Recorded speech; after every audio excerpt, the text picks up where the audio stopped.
example, in Aurora, Texas, a little town in north central Texas, April 17th, 1897, the residents of Aurora saw this strange airship come over their city, crash to the ground, and they ran over to it, and inside they found the body of a non-human being. They thought he was a, quote, Martian. They buried him in the town's cemetery, got rid of the artifacts of his ship. Some of those artifacts, however, remained in the hands of the locals until as late as the 60s and 70s. Some of the metallic artifacts of that ship, in fact, went to McDonnell Douglas Aviation for analysis, and nobody ever saw them again after that. Amazing. Yeah, it's amazing. And this little body that was buried in the cemetery, someone stole the marker on the grave, as I understand it, and they've lost the location of this grave site. But there are plenty of townsfolk who swear that it is actually there. That is correct. And in the same year, in Leroy, Kansas, a farmer, in a sworn affidavit, by the way, swore that a machine came over, lassoed one of his prize heifers and flew away with it. And the machine he described as an airship with a 30-foot turbine wheel and alien beings jabbering in a strange unknown language. And they took away his one of his prize heifers, and he found the carcass the next day, took it in town. They identified the carcass, the hide, the hoofs, and so forth, by the brand on the carcass. And several townspeople in a sworn affidavit said this actually happened. The affidavit still exists from 1897 to the present. That was typical of what was going on. And that was 1897. 1897. The year of the World Zionist Congress. That's with right. Theodore Herzl. That's correct. Let's go to 1947-48, for this was the year of Israel's birth. Next big flap after that, 50 years later, 1947-48. And guess what happened in 1947-48? In addition to the UN mandate and Israeli statehood, Roswell. Anybody ever hear of Roswell? Probably the most famous of all UFO phenomena. And on July 2nd, 1947, this is when all the activity started. Not only in Roswell, J.R., all over the United States and around the world, there were UFO sightings, including the famous Roswell incident in which a rancher by the name of Mac Brazel reportedly found a crashed UFO and several small bodies, shades of Aurora, Texas. Yes. And in 1951 in Lubbock, Texas, where I lived as a kid, there was the famous Lubbock Lights. Right. And so these sightings of UFOs beginning in and around 1947-48, the year Israel became a nation, and then had to fight wars against their Arab enemies, and these UFOs continued. And by the way, there are a lot of sightings of UFOs during Israel's wars as well. Oh, yes. Which lends to the biblical credibility of these things possibly being celestial vehicles. Well, J.R., I think the biblical explanation for the flaps is that at critical junctures in Israeli history, there are wars in the heavens in which some of these heavenly warriors become visible. And actually, there is great biblical precedent for this. The story of Elisha is probably one of the better stories to illustrate the principle. Yes, 2 Kings chapter 6, verses 13 through 17. Elisha and his servant were at Dothan.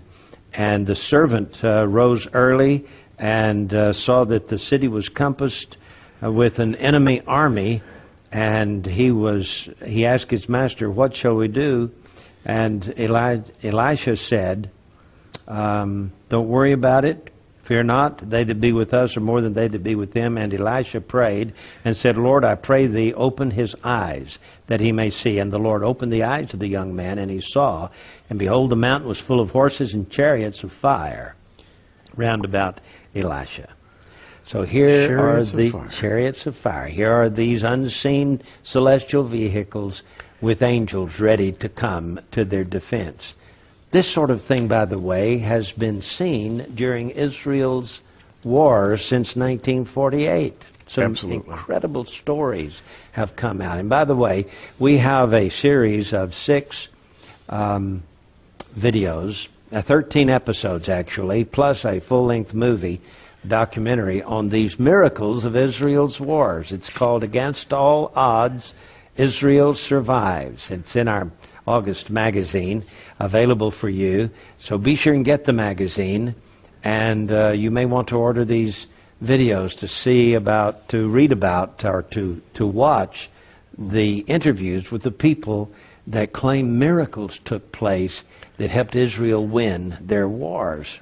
Now, J.R., we have documentary sightings by date showing that there is indeed a correspondence between the key moments in the history of modern Israel and the rapid appearance, the multitudinous appearance of UFOs in the sky. These flaps occur, suggesting that there's a war in the heavens, and as critical events unfold, that war quickens, and these things become visible. That's at least my hypothesis. We read in Ephesians 2:2, where Paul talks about, in the past you walked according to the course of this world, according to the prince of the power of the air.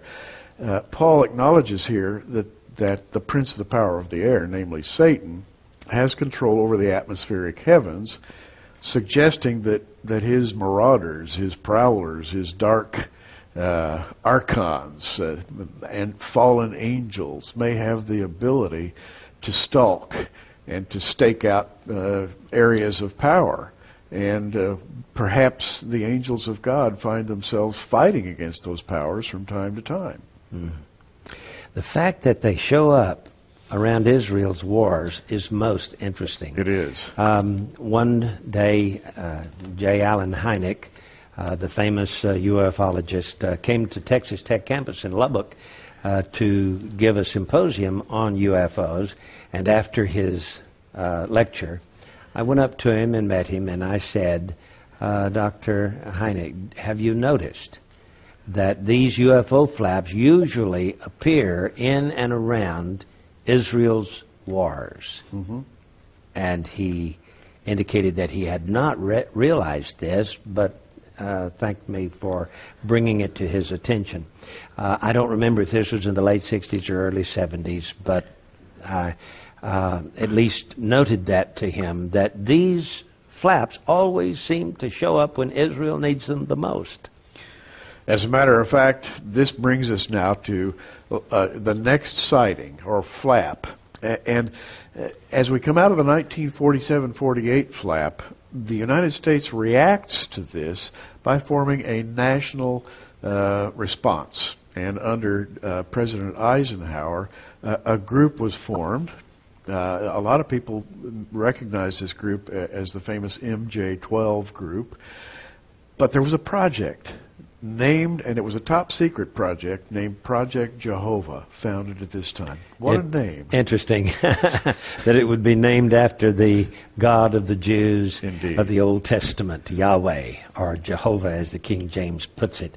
Well, that was 1956-57 was the great UFO flap, but that was also a time of Israel's war in the Suez. The Suez War. That was the next great UFO flap.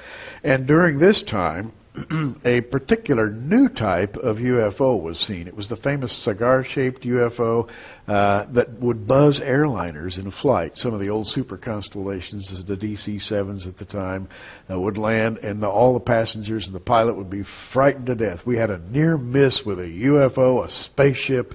These spaceships were especially seen in the year 56, 57. This was the Suez War in Israel. Then we come to the Six-Day War of 1967 and the next great UFO flap. Gary, that was really an awesome time. It was an awesome time. You go back and read the newspapers of 1967, the summer of 67. You'll find more UFO stories in the papers than you can shake a stick at. Highway patrol officers, air traffic controllers saw UFOs. I was living in Wichita, Kansas at the time. I knew several air traffic controllers who saw these. They saw them on radar. They coordinated with the local highway patrol. These things landed on the ground.